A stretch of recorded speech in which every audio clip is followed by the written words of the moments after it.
a little bit more since my video there. Like, I noticed on Facebook analytics that out of the people that did watch it, they only made it like up until the balls joke was done. Like once my poorly executed balls joke was out of the way, they lost interest. So like, holy moly. So instead of like leave it there and just be like, well, if he didn't look at it, then too bad. I'm going to be responsible and continue to show this because it is in the public's interest, I feel, to make sure that this is paid attention to with the utmost of scrutiny. I have not seen to this date a single person talk about this. Not in politics, not in any type of news circle. Like, I've never seen Rebel talk about it. I've never seen InfoWars talk about it. I've never seen any of the alternative media in Canada. Any of them. I have not seen a single person ever speak about this. Still. And I've been like, I mean, I get it. Like, it's not like everybody has to pay attention to me, but I'm like, it is kind of maddening because it's like I see people combating things and then I try and show like this possibility as why they might be pushing certain narratives about our country and what we've done in the past because it helps to solidify this. That was the whole purpose of my private prosecution against Trudeau several years ago. That again, nobody, like I was really shocked that InfoWars like just didn't want to touch it, like it was, a lot of it was from things that I learned from watching them. So that was like kind of a weird situation there. So like, but regardless, it doesn't matter. Like they don't have to fucking give me attention. I don't really care. I care that Canadians see this. I care that the average citizen sees this because there's almost only 4 years left to go now. Only 4 years till 2030. So like, what has to happen for them to implement their goals here? And as I was saying in my previous video, like, why has not a single politician ever mentioned that there is a final decade for the eradication of colonialism? They just keep enacting things that go along with it, but not necessarily saying what the purpose is and why they're doing it. And I think that deceiving an entire people is one of the most dehumanizing acts that you could potentially do. So, why a organization, an international organization that's dedicated to not dehumanizing people, is engaged in one of the most dehumanizing betrayals of specific peoples is astounding. Like, maybe that's why they don't want us to be recognized, because if we're recognized, then we would have a voice. If we had organizations that weren't shit posting all the time, kind of asking to get in trouble almost. And hey, I'm not any better. I made that joke video yesterday, and I think it's legitimate to mock the absurdity of some of the things that are going on. But there's limits, like that's the same thing that was going on Gab for so long, is like all the shit posters. Like those guys would basically say the worst things possible. Just like, that's what my big balls joke is about. Like, why would you want balls that big? You're going to end up like, hurting yourself and everybody else around you. Now, assuming that this might end up actually going into war, then, then they'd be certainly more prepared than I would be. But, I'm not, even back when I was researching all this stuff, I'm not trying to join, like, just because I learn things about history doesn't mean that I want to become that history. I just don't, I don't ascribe to that. I still want to be diplomatic. That's why I made Second Nations, because it's, and I'm going to be talking about that eventually here too, because it's a diplomatic approach. It's seeing a problem. I see a problem with how they treat us as a people, and because they abuse us as a people, things like far right start to become more appealing to people, right? And I know about this because of my experience in the music industry, and being attacked by people at the very same time for the things that I'm seeing are happening to Trump or happening to the right wing. The very same kinds of attacks they were doing to him, they were doing to me at the very same time, just because I was saying, hey, that's not right. So those attacks end up creating a rebellion in people, and especially me being a child abuse survivor. I certainly fought back. That's legitimately something that is a common thing amongst people like myself, because it's like, well, and that's a lot of reason why LGBT are so defensive too, because they've been bullied a lot, and I understand that from that aspect. They become defensive. It's almost a what's the term again? Neurosis, I think. And some are more intense than others, right? But they have advantage because, they're organized. They have groups, they have support groups, they have allies, all these things. I've always been just me. I'm one guy. I'm one dude. I have some friends, but not many anymore. A lot of them are, either have considered me done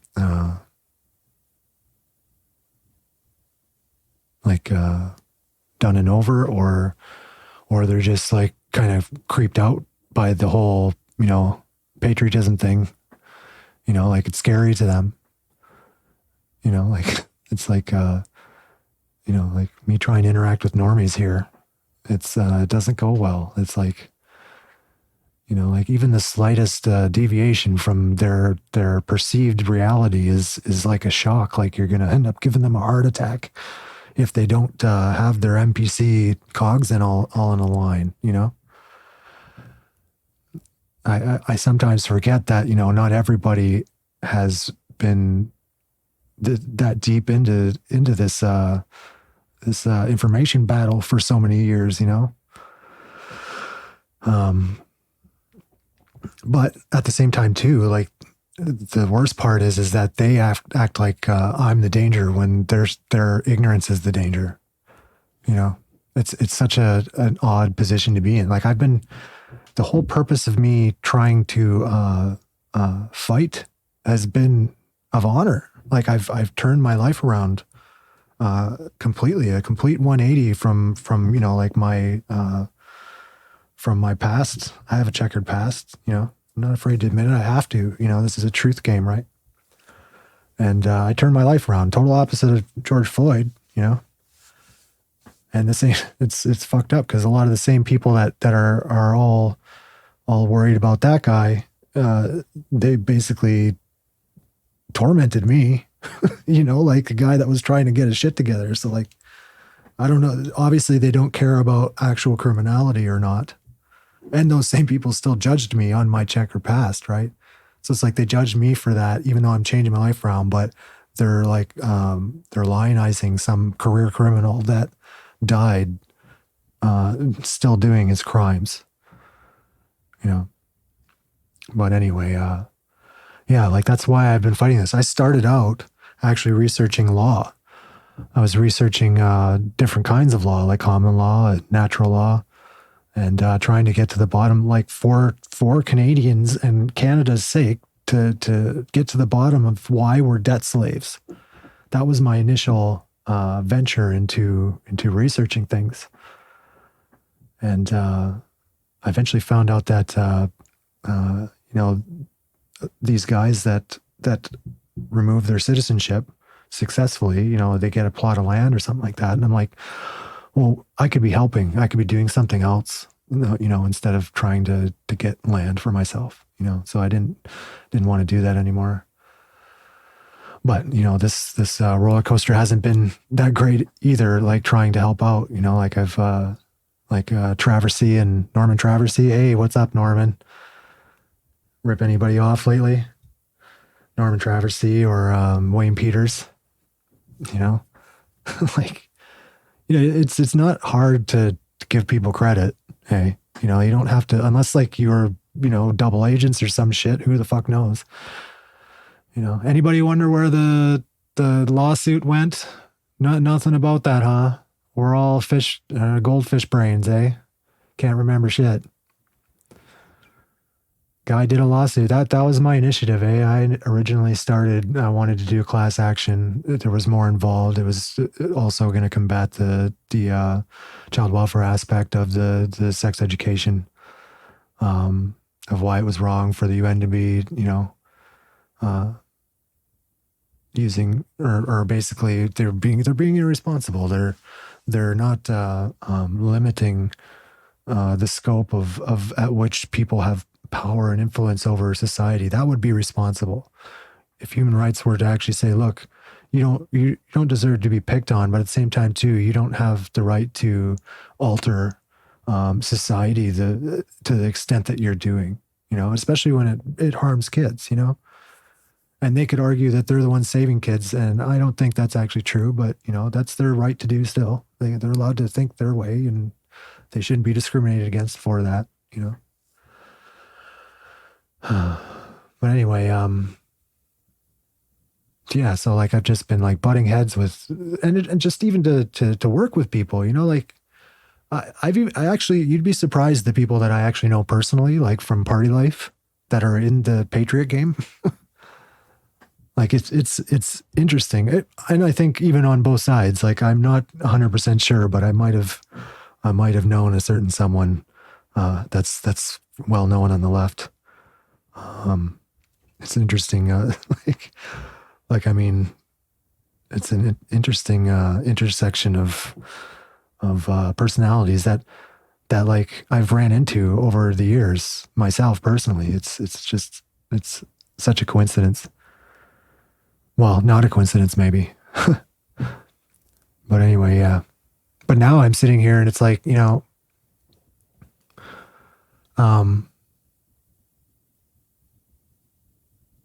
like I don't want to, I don't want to go to jail. I don't want to, you know, get killed. Who the fuck would want that, you know? But at the same time too, like I'd be dying inside if I were to give up. And I think I was a little bit for the last 2 years. You know, I took a break, and I was doing it also for someone in my family, not just myself. At this point, I almost feel like I have to do this because I don't know what like how far this government overreach of, you know, criminalizing people for their thoughts or expression of it, which is part of the charter. So I don't get that part. You know, that's the whole point of the freedom of expression. I guess that goes out the window, huh? And so yeah, you know, like I'm kind of on edge here because like I can't tell whether or not, you know, like I feel like I felt like when I was in solitary confinement in my apartment for 3.5 to 4 years because of COVID, you know, constantly like very so stressed out that like I feel it physically. I feel it physically, and I know I'm making jokes, but like, you know, that's kind of a laugh through the pain type of thing, you know. You know, mock it. Might as well mock it. And yeah, like here I am making another video. And there's nothing even on it. You know, like I don't care. Like I'm not trying to impress you. I'm trying to get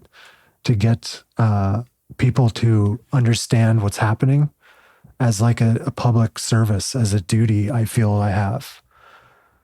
certainly not to the leftists, because I know they're probably like shit, because I've been being tormented by people literally in different ways for years here.